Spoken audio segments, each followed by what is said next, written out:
Hey everybody, and welcome to the Startup Savant podcast. I'm your host, Ethan, and this is a show about the stories, challenges, and triumphs of fast-scaling startups and the founders who run them. Our guest on the show today is Karn Saroya. Karn is a multi-time founder, I guess some people call those a serial entrepreneur, I guess, whose previous companies include StyleKick, which was acquired by Shopify, and Cover, a Y Combinator-backed insurtech startup. Today, Karn is here to talk about his new venture in the insurance space, 𝙎𝙧𝙧𝙪𝙗, a blockchain-enabled reinsurance company. And before you turn your nose up at blockchain, 𝙎𝙧𝙧𝙪𝙗 raised a $14 million seed round in late 2022. And for those that aren't familiar with the crypto space, that was after the crypto bubble burst. So, big deal. We've got a lot to talk about today, but before we jump in, I want to ask y'all a quick favor. If you like what you're hearing, give the show a follow. Whether you're listening on Apple Podcasts or Spotify, or you're watching on YouTube, follow or subscribe, and that is the fastest and simplest way to support the show and the founders that we interview. That's it. Just subscribe to the show. All right, I can't wait any longer. Let's get into today's discussion with Karn Saroya of 𝙎𝙧𝙧𝙪𝙗. Hey, Karn, glad to have you on the show. Thanks for having me, man. Appreciate it. All right, cool. And through the magic of audio, nobody had to hear me mess up that intro 4 times. So you're nice and warmed up. I'm warmed up. Let's get into this. Can you answer a very simple question? What is 𝙎𝙧𝙧𝙪𝙗? Yeah, so you can think about 𝙎𝙧𝙧𝙪𝙗 as like a decentralized version of Lloyd's of London. We work with reinsurance for ourselves, insurance for insurance companies. So we back other insurance companies.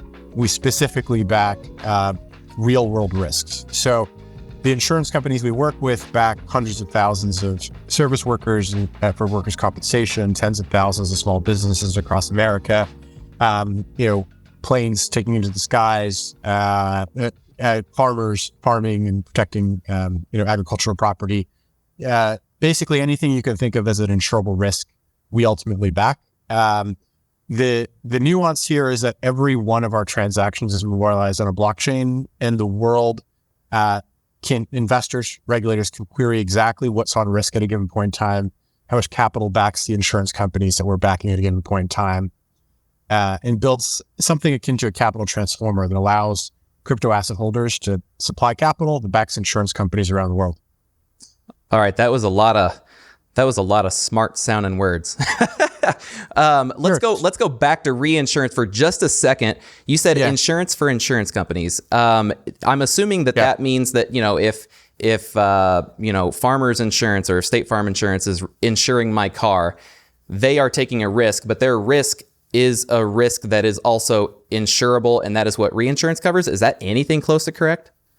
So think about it this way. You may be an insurance company, and there are many thousands of insurance companies globally that does a particular line of business. Maybe you're backing, professional pilots taking the skies. Maybe they need liability insurance. Rather than hold the collateral to back the insurance policies that you sell, you'd work with a reinsurer. So Munich Re, Swiss Re, or Re, to absolve yourself of the need to pay claims. And so you would go to a reinsurer and say, hey, I originated these tens of thousands of policies, this 100 million in premium. I would prefer that I operated a defined economics business, so I'll just pay me a commission for originating the business, and you guys go on and settle the risk. That's the basic premise. There are a variety of reasons to do this. Could be you're too concentrated in a particular geography or line of business.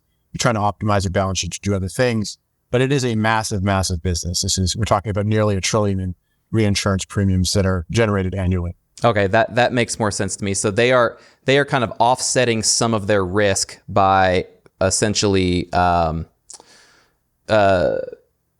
insurance from a reinsurance. So I'm bungling this a little bit, but basically they're going to pay less if a major claim happens. They will essentially be holding less risk. They're sharing some of that risk with you. They are kind of locking in their gains by sharing that risk with you. Is that close?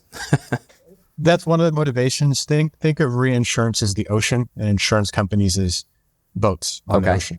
So you have this massive diversified capital layer that can now just that can absorb shocks from a variety of different diversified risks. Okay. That makes sense to me. All right. So let's move into the next kind of non-standard aspect of 𝙎𝙧𝙧𝙪𝙗 as a company, and that is that you are building this company using a blockchain or on a blockchain. Can you let us know why choose to build a reinsurance company on a blockchain when reinsurance companies have already existed and have existed for decades without the need for blockchain technology? Yeah, look, like the oldest, well, at least the one that I know as the oldest insurance or reinsurance market in the world is Lloyd's of London. It's been around for 350 years and has reinsured or insured just about everything that you can imagine, right? You can think of it as perhaps even the closest thing to a global transaction layer for all insurable risks. Now, it is still a business that is largely conducted on handshakes, spreadsheets, Word documents, moving from one intermediary to another. And if you step back a little bit and think about what insurance actually is, what's a product? There's no physical product. We sell trust, right? And the way that we enable that is through contractual flow between the policies that we are selling that back the risks that we back, all the way to the individuals or entities that are backing and providing the capital to back those risks. Blockchain, set crypto aside, right. Blockchain technology from end to end is the perfect use case. This is the perfect use case for this. Now you have the ability to transform, the contractual agreements between insurance companies and their policyholders and everybody downstream on chain in a super transparent way. Transparency begets trust. Trust begets liquidity. You now have the ability to bring in a whole new set of potential investors to provide the capital to back insurance globally. So to us, it was a very, very obvious way of turning something that memorializes real world economic activity in the economics, the real economics that are generated by those activities, and transferring them to crypto asset holders. There are clearly a broad cross-section of other applications here. If you think about tokenization of real world assets, anything that's scarce, can be fractionalized. You can create secondary market liquidity off of things that would otherwise be illiquid. But I digress. At the core of this, it is contractual flow memorialized on chain in a very transparent way to the benefit of investors and regulators. It's like going open kimono on every transaction that you're party to. That was an answer that made more sense to me than I even thought it was going to, in that insurance is essentially the product is trust, and that blockchain technologies, obviously what they allow for is that pure transparency where everything is visible that is put on the chain. And therefore, I've thought of blockchain technologies in the past as a way to kind of work without trust. But it looks like, or it sounds like, this is more of a situation where you are using that transparency to increase the trust. So a really cool use of blockchain, and B, I think, from what you're saying, it does add value to the kind of service or product that you are providing. Yeah, look, I think most protocols and the ethos behind the development of most decentralized protocols is folks are actually arcing towards creating public utilities, right? Like these decentralized pieces of software that are observable, modifiable, you have an economic stake in. Insurance itself is a public utility. I think if you extract away most of the call it like the puffery around it, it is at the end of the day intended to support people, businesses, and governments against catastrophic events. And because insurance is not about the potential for profit, it's about protection. Something like a protocol where people can pool capital and back all of the world's insurance risks is something that's tractable and, quite frankly, I feel like inevitable given the new financial infrastructure that's coming into the fore over the course of the next couple of years. So let's move one layer deeper into this blockchain conversation, and we're not going to go too deep because I think that it's really easy to get lost in the sauce here. But I think that this is a reasonable question, and your answer will go to show why you make the decisions that you make. So the question is you built this product on the Avalanche blockchain, which for people that don't know out there are multiple different chains and they all have different technology and different positives and negatives. Why did you choose to use the Avalanche blockchains instead of a more well-known and I guess quote unquote widely accepted chain like Ethereum? Yeah, look, the first thing that attracted to us about Avalanche is the potentially use subnets. So you can think of it as the ability to withhold certain data in a permissioned way. We have access to policyholder level details. There are certain things that should never make their way onto a public blockchain, PI related or exposure related. What's important is that the economics of an insurance contract, or how, the performance of what you put money down for, should be very transparent. You should be able to back into how decisions were made to back particular insurance companies or insurance programs. The individual details are not necessarily as important, except on a permission basis to investors and to regulators. The other way to kind of unpack this is Avalanche and Ava Labs in particular have made a concentrated bet that there's going to be a broad swath of use cases where you tokenize real world assets, and you're going to need significant compliance there. So if you look at Spruce or Evergreen subnets, you have KYC, KYB built in. There's a future here where, DeFi use cases are no longer self-referential or predicated on Ponzi economics, right? You're now moving into an era where folks are going to be building compliant products for real world use cases where real returns are generated and find their way to crypto assets. And I think Avalanche, the Ava Labs team is really at the forefront of that. And again, I'm not a degen. I'm here to build like a global reinsurance layer. I literally want to build the ocean that backs all insurance companies and all insurable risk on Earth. The only way that I'm going to be able to do that successfully is if I'm compliant. And I've got, the regulators and the capital providers all on the same page with respect to what we're building and the future we're pushing forward. Yeah, it doesn't seem like you get regulators and investors to buy into something to the tune of $14 million on a seed level for someone who's a degen. So yeah, you're not flipping monkey JPEGs, that's for sure. Crazier things have happened, right? It's not as if that just comes from scratch. Like I built a couple companies. I built an insurance company from scratch, having not known anything about insurance to start off with. And so there's a little bit of street cred there, but also, we kind of exist at the intersection of folks that know the insurance and reinsurance space intimately well, but also understand DeFi. And I think there are maybe like 5 to 10 people on Earth that could actually, make that claim. So not that crazy a bet. So you mentioned the prior companies that you started, and this is actually a really good segue into this next topic. I know that the companies that you've been involved with seem to be pretty successful, and not everyone can say that they move from one success to another success. And I'm sure that there have been less than perfect times and failures out there, but it really seems like on the whole you've done a very good job at building success. So I want to try to get into your head a little bit and really try to pull out some of the methods and thinkings and strategies that have gotten you there.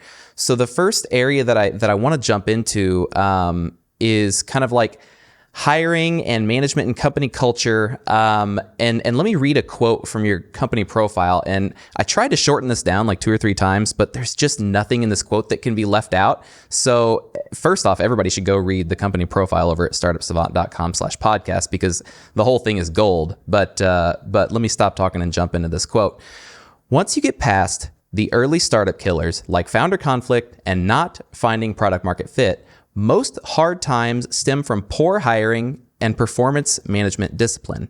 It is incredible how much of company culture stems from who you hire, the systems you have in place to promote strong performers quickly, and inversely to let people go.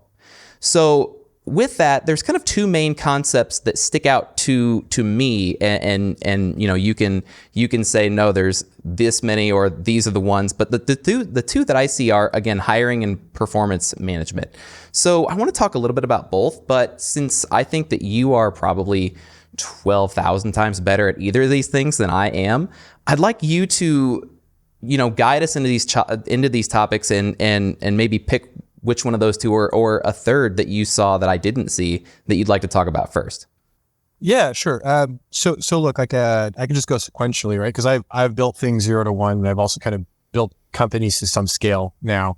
The 0 to 1, finding product market fit, the profile of the individuals that you're working with, really it's, are these folks that are going to be adaptable, nimble enough, not going to get flustered by testing a hypothesis, seeing it fail repeatedly, but using what they've learned to kind of arc to an answer and find a nugget of value that they're trying to deliver to whoever the customer is or whoever the user is. That's a unique skill set, and I think is not necessarily as valued at scale or is as readily available at scaled companies or individuals who have worked at scaled companies. It is magical. It is like the most fun part of building a startup. And once you've got it, then you really hit yourself. You brought yourself into another set of decisions that could kill your company in other ways, right? The easiest ways, and I think the last 6-7 years have been kind of symptomatic of that, is you raise a lot of money, you hire a lot of people. Your actions with respect to like business construction and individual function construction aren't linked to an economic outcome. Like there isn't a relevant revenue per head number. There isn't, the investment decisions or how you allocate capital into headcount or infrastructure don't necessarily have are reflected in your improvements in your gross margin. That there's a whole bunch of stuff that kind of flows out of it that can kill your business simply because you consume too much cash. And if you think about it, for software businesses, the biggest headcount piece is usually, the biggest line item piece is usually headcount, right? And where I've seen it get out of control, and you kind of see it now with many companies paring back after excessive hiring, is the propensity of individuals who have not met a culture fit bar or a utility bar to continue to hire people like themselves and build fiefdoms around themselves, right? Like generally speaking, if you're a manager, and we're just talking about middle management, not necessarily even senior, the way that you think of success is, who have I hired? Can I show career progression through the ability to manage a team that I may not even need to accomplish kind of the goals that I've set up for myself. So how do you avoid getting into situations like that? I think almost every company I've ever come across at some point or another deals with this. It starts with spending a significant amount of time hiring senior executives that percolate a culture of make quick decisions around culture fit and performance. If you feel like folks aren't working out, they're probably not working out. You need to get rid of them. If you feel like, it's not necessarily feel, because you quantify this in a number of ways. If there are clearly people that are outperforming and are delivering value over and above their peers, you need to find ways to accelerate them and make sure that the rest of the company sees that these are the behaviors that are intended to be rewarded, right? So we're talking specifically of performance management, kind of how you scale your business. This is a thing that's killer. You wouldn't believe how many executives I've come across that have never fired somebody in their entire career, right? So what exactly is being performance managed?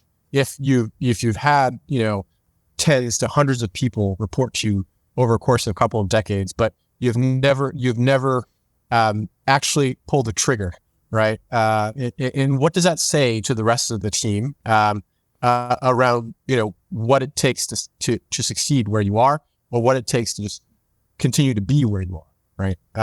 So performance management pretty paramount.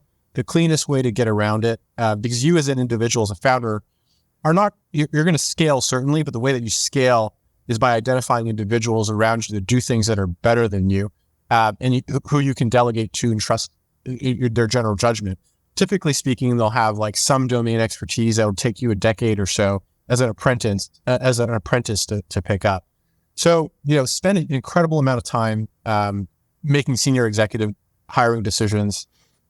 Really, you need to feel like those people, you want to feel a little stupid talking to those people. You want to feel like there's something to learn there, and you want to see that there's a track record of these individuals accelerating people that make sense, getting rid of people who don't make sense, to keep the company culture really, really healthy. And that's how you control the headcount costs. It's how you control headcount growth. And that's how you retain A players, because A players know exactly who the other A players are. B players don't know, and they tend to attract other B players.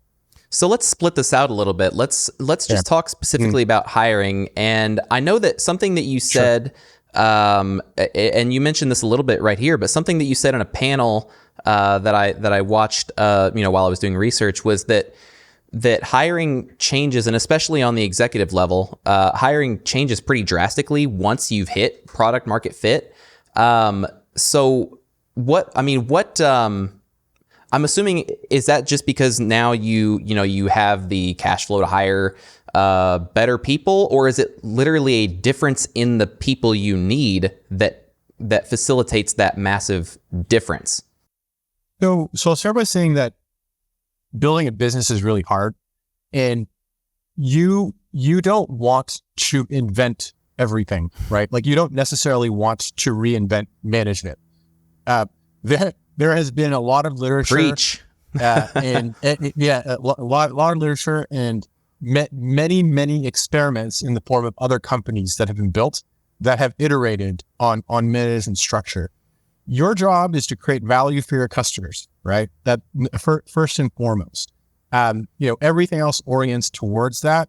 And if a shortcut is employing individuals that have a demonstrated history of being able to build out a function, whether it's finance, whether it's ops, whether it's product, whether it's growth, what have you, your job is now identifying those individuals, empowering them to make sure that they do that thing better than you could ever do if you were tasked with that sole, right?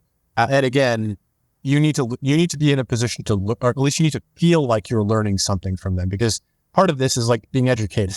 You raise a lot of money, you build a business, it's like expensive tuition for, ultra 100x MBA or whatever you want to call it. So yes, like I think that, we talked about 0 to 1 people being different from scale people. There are a lot more scale people. Identifying the scale people, elevating them quickly or getting rid of them really quickly. Like a senior executive, if they're not working out, you should get rid of them right away. There's just no question.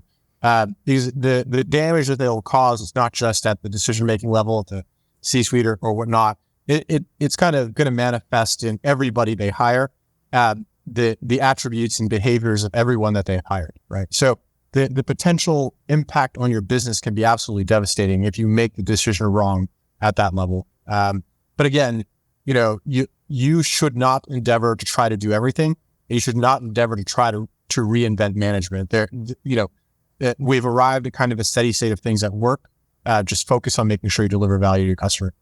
I feel like some of this advice might be coming from a learned experience. Do you have any stories that you're willing to share about maybe, making a poor executive hire or something along those lines? Yeah, I've certainly done that, and I've certainly hired really well. One of my regrets with Cover when we were building an insurance company was not hiring a chief insurance officer, somebody who had built up an insurance practice prior. Because again, I hadn't built an insurance company. I practically knew nothing about insurance. But I found myself doing things like pulling together, state filings for individual products and becoming an insurance product manager, picking up insurance licenses and doing some basic actuarial work. It's not stuff that helps me scale the business. Certainly, gratifying from an educational perspective, but there are other people that can do that stuff. So one of my regrets is actually not hiring for that earlier. When we did hire, it took me 1.5 years to hire for culture fit for prior experience. So we ended up hiring folks that had run publicly traded insurance companies in the past, and I felt really good about that. One of the stories that I like to tell, when we were at Shopify, and I don't know how much of this is in the public domain or not, but I'll keep it as sanitized as possible. One of the things that Chobi and the VP, the CPO Craig Miller did really well when they were scaling. We're talking about, this is pretty early days. They brought in a fair number of founders that had found some scale and treated them like the product management layer. And that worked really well, kind of at the scale that we were at.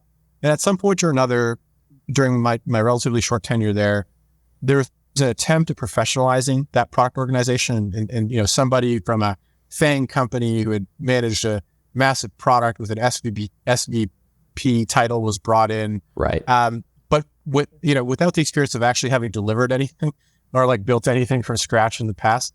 And to Toby's credit, right, like he looked at that situation when it was very clear that this very elevated product person was in a role they were kind of out of their depth for.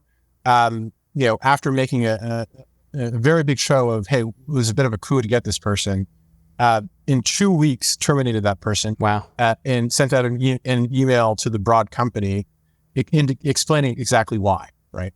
And I thought that was like one of the rare examples of bravery that are absolutely needed if your gut is telling you that something is not working, right? There are lots of reasons to be scared about not pulling the trigger on getting rid of somebody who's not working. What is the company going to think? What is the public going to think? Are people going to be spooked? But at the end of the day, I guarantee that Toby felt way better about it after than he did during the 2 weeks of that individual's tenure. And I can guarantee you, I can tell you that when I pull the trigger on making sure that we're protecting company culture and performance, I feel better every single time. It's like pulling off a Band-Aid and seeing fresh skin. Yeah. So let's jump out of the what and kind of get a little bit into the how. I mean, firing people, and that's, there's words that make it sound better, letting people go, layoffs. But when it comes down to it, somebody Sure. is losing their job. We can just call it firing for the simplicity of this conversation.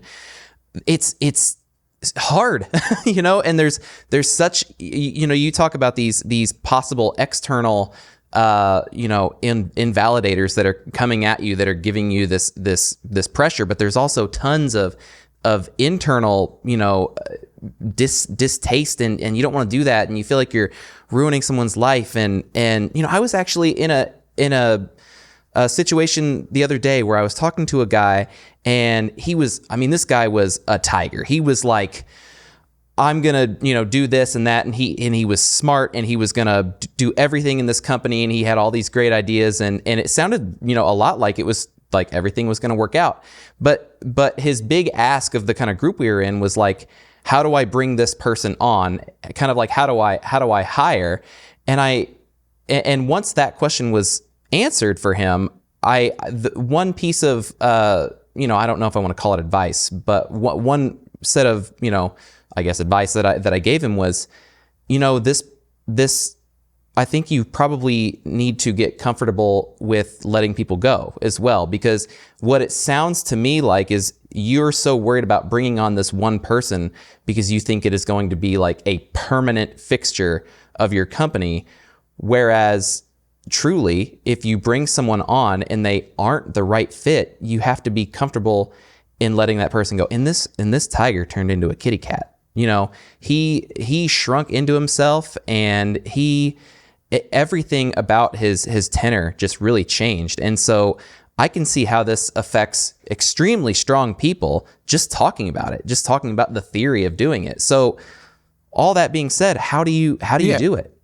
Well, look, like I think you need to protect the company. You need to protect the other employees. You need to protect the shareholders. And it is a rational economic decision to do so. In the way that I've kind of described. But yes, there's a human element to it.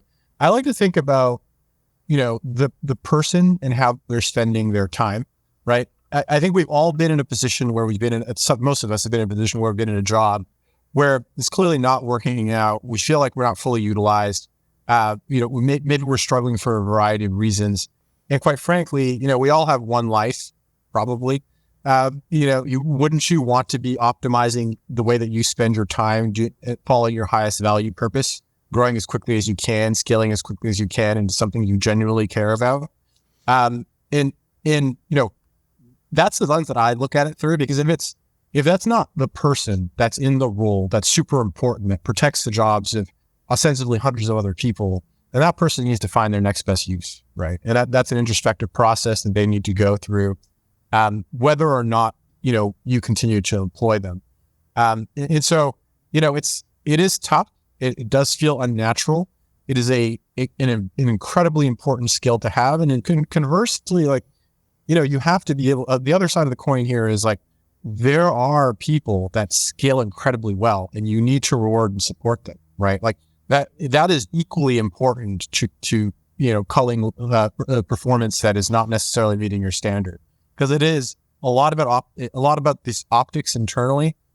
Hey, if people are really pulling their weight, that's not just obvious to you, that's obvious to the rest of the team. And they want to see that positive reinforcement, that positive feedback loop, as much as they want to see, folks that are acting as kind of an anchor against the company, kind of out the door. So then let's jump into that. Let's talk about that other side. People, I think there have been lots of surveys out there that say, employees want to feel growth. They want to feel like there is a path forward for them in their career with whatever job they're doing at the time. And I think that, when you think of a large company, maybe going back to one of those FANG companies, there are positions with, the titles of SVP and VP and, senior manager and junior, the layers can go very deep. But when you're talking about a company with, 3, 10, maybe even 15 people, the amount of layers usually is, either pretty flat or maybe 2, possibly 3 layers at that point. So how do you manage people's kind of growth expectations when you can't necessarily give them a quote unquote better title or, God forbid, more money? Sure. Look, you sign up to join an early stage company for a couple of reasons, and they may be economically rational or not. I will say that the type of people to join early stage companies are the ones that, especially the ones that join businesses that are compounding quickly, end up being some of the highest leverage people that you get to meet, right? These are just people that scale into a broad variety of disciplines. They're able to tackle unstructured problems in a manner that, typical FANG employee probably wouldn't be able to do, candidly, right? So it is, what is it you want to do with your time? How is it that you want to be rewarded? Is it on the upside? Is it more of a stability thing? For personal growth, that's a question for the individual, right? What is it that they actually want to accomplish? 10, 20 years down the line, what are the stories that you want to be able to tell, right? Do you want to talk about, the 3 or 4 companies that you worked in the Bay Area that became unicorns and your experiences through that? Do you want to talk about, being part of the Apple, Vision Pro team, and thousands of folks that brought something new into the world? Really, it's a really deeply personal thing. And it should be calibrated to kind of how you want to live your life, right? Because early stage startups are not for everybody, candidly. And quite frankly, starting a company is not for everyone. It's in many ways, a deeply irrational economic decision predicated on somebody really believing that there's optionality and value you're going to lock down the road, right? And that's hard to quantify because you're still kind of coming up with stuff as you go. So is this something, as an executive, are you kind of on the ground? Are you talking to these people and understanding what their personal growth goals are? Or is this something that you have other people do? What's the kind of on a tactical level, how are you making sure that people that are performing extremely well want to continue performing extremely well for you? Yeah. So a lot of my more recent hiring has been the senior executive level, and that's a bit more defined, right? People know what they're signing up for. And right. Usually it's the top job or kind of near the top job. If you're an IC transitioning into a senior IC or an IC transitioning to a manager, usually it is, hey, like a candid conversation with your manager. There's a couple of reports that they're working through to set out what your career goals and what you hope to achieve are over the course of the next year or two, right? And then you put a plan in place as to what projects you need to be staffed on to be able to accomplish that, what skills you need to pick up to be able to accomplish that, what are the strengths that you can lean into to get to where you need to be, what are the things that need work to get to where you need to be, and hopefully the business moves in a direction that is able to support that over time, right? But it is, again, as much as this is about support internally, you're still playing somewhat of a single player game. You need to chart out what you are doing and what you hope to be doing in the future and connect the two and the actions that you need to take to be able to connect the two. So there is agency here on the part of the individual to get to where they need to go. That makes sense to me. So let's jump from external to internal, and something that really shows through your writing and some of the other media that I've seen that you've done is that you really seem to be dedicated to evolving yourself as a founder and a leader. So through all these companies that you've created from nothing and built into what they are, what do you feel like the biggest change is between your time at StyleKick versus now? So I like to say that everything's fertilizer, right? Like when I started my first business, I didn't know how to code. I hadn't built a product before, had never acquired a user, had never generated $1 of revenue on the internet. And pure survival instinct and adrenaline and a need to not disappoint my parents is kind of gets you to where, solving those particular things and getting into a mindset that gets you to product market fit and finding that nugget of value. It's fertilizer because the first time accelerates, the second time accelerates the third time. And so, into the second business, now you have headcount in the hundreds. You have run rates in the many tens of millions of dollars. You've gone from, a toy into something that is much more substantial and meaningful.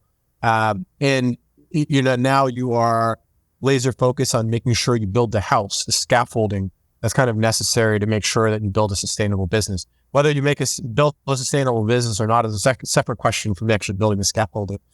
And then, the third time, it just feels like everything goes a lot faster, right? So you make fewer mistakes. You get to answers much quicker. You've already got a baseline set of skills that are necessary to avoid the traps that will kill you, early on.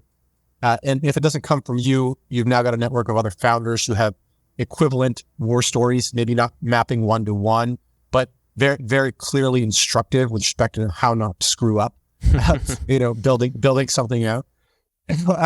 So yeah, that's kind of how I think about it. It's not like flip a switch, right? There's quite a bit of adversity. It's quite a bit of adversity here. And you're living dog years, living multiple people's careers, right? Kind of in a couple of years and trying to absorb as much of it as you can. But you have the incentive to do so. You have the opportunity and, quite frankly, the privilege of being able to wake up every day, think things up, make them real, right? That is not necessarily something that is afforded to everyone. And I think you got to step back a little bit and accept that you should be grateful about that and work hard to kind of fulfill your promise. Do you have any war stories that you like to share with young founders that's like, all right, young buck, this is really going to teach you? Hey, look, I've had a lot of, it's through the course of the years, raised many tens of millions of dollars, had to deal with bad actors that have stolen from us, and had to deal with, exceptional employees that have find ways to elevate. I've had to deal with bad actors and employees internally. There's a whole slew of stuff. I think you just gotta roll with the punches. Take things as they are, address problems as quickly as you can. Don't let things fester. Keep very focused on why you're doing what you're doing, and don't get caught up in the periphery, which is very commonly distracting. Going to parties, going to conferences, going a world tour. Just deliver value for your customers. War stories wise, it's like, I actually do find that still, even like 7 years out of doing YC, a lot of stuff still maps to what they try to impress upon you, which is like, don't spend money too quickly. Understand how to get to default alive under all circumstances, meaning that you need to know your numbers cold and understand the levers of your business that you need to pull to be profitable. That is, exist outside of this environment where you're on a venture funded drip or something to that effect. Don't hire too quickly. Be decisive and make decisions. Identify the problems that you're facing that are in the way of growth and solve them. Make sure you solve them week to week and don't let things fester. So I actually do find myself reflecting on how nice and easy YC made it. It's just like, hey, here are dumb things that you should not do that don't seem dumb on the outward face of it, but in a couple of years will seem really stupid. I generally do, even if you don't do YC, I kind of think that going through some of the basic tenets of how to build a business in the YC way is a good exercise. Yeah, definitely. I've heard a ton of really interesting things, not like the face value things that most people sort of think of when they think Y Combinator. But we've had so many Y Combinator startups on this show, and I hear something slightly different from each of them every time. And I know that before we started this episode, I was asking you a question, and you mentioned that the best piece of advice that you got while you were in Y Combinator was to find that one metric to focus on and focus on that. Like, don't do anything else. Just grow that one metric, and make sure that you're measuring, kind of in a week over week fashion, and seeing, what was it, like a 7% week over week, that was kind of their target that they set for you? Yeah. I mean, it's more about keeping yourself honest than it is about anything else, right? Like, the 7% or 10% metric is just about, hey, does this thing actually have legs? Mm-hmm. It's a clear indicator as to whether or not you have product market fit or not. But if you're not measuring, you can't improve, right? And so, hey, like, it's easy to let months and years go by kidding yourself.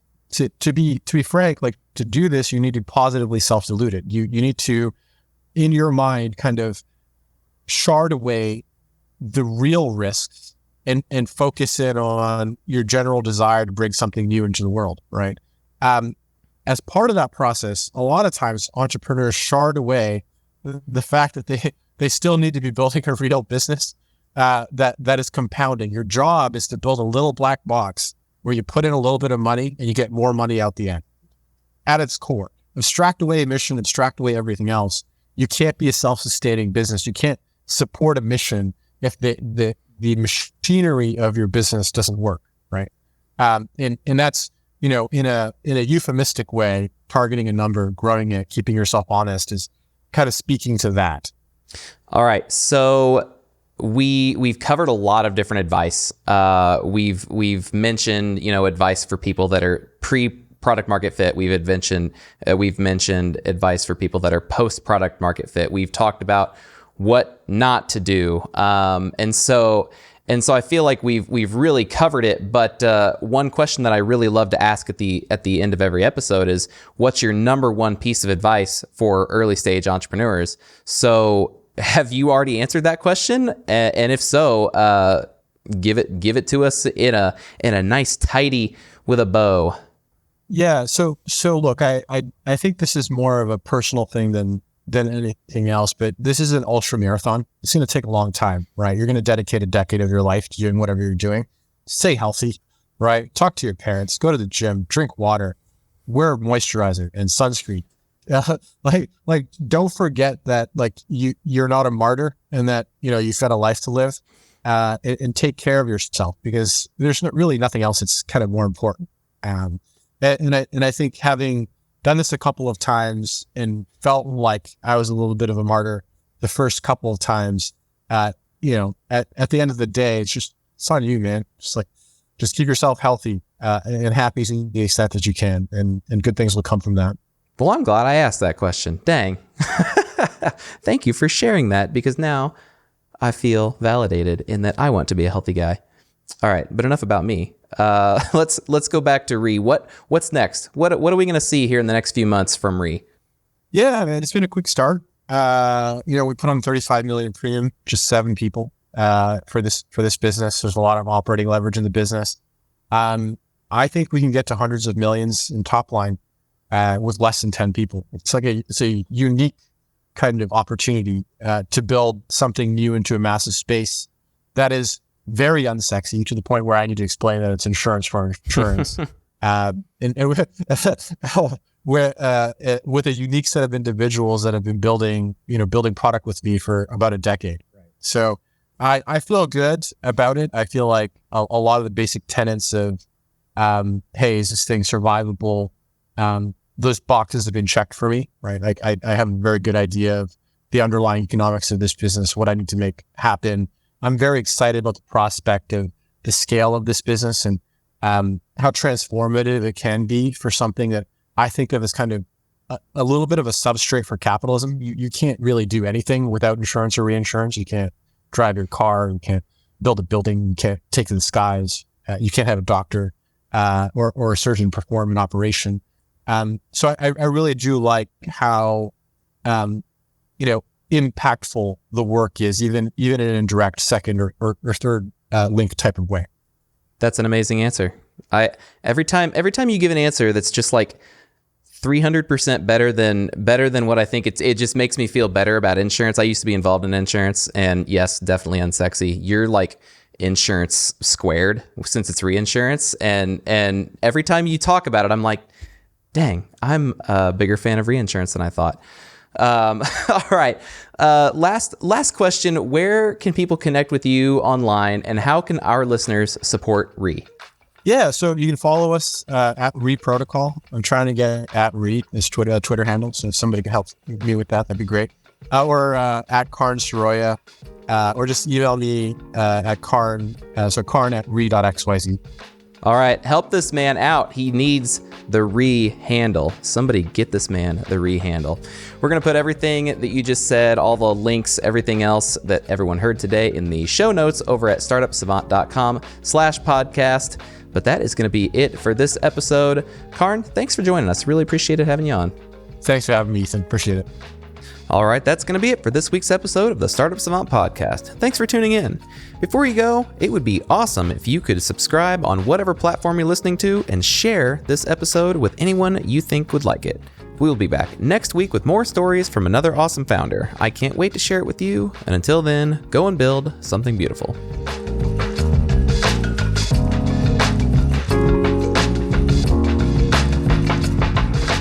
The Startup Savant podcast is produced by Truick.